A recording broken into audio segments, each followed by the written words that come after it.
unknowingness of things. And the only way to do it is not to be in your head on it, but just don't be so worried if you're afraid.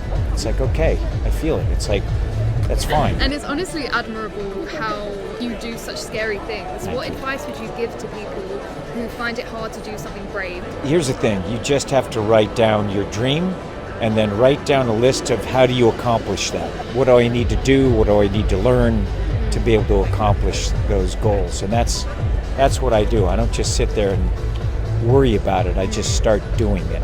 And don't be so worried if you're afraid. It's like, okay, I feel it. It's like, that's fine. Just keep working through it. Really, the fear you feel is the unknown. It's what you don't know. And just kind of recognize that it's okay not to know, and work towards a knowingness of things.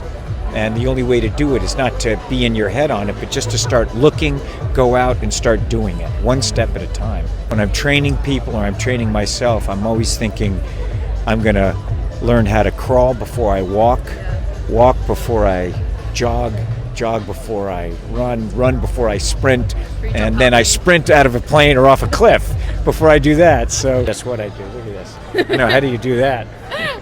Don't be so worried if you're afraid.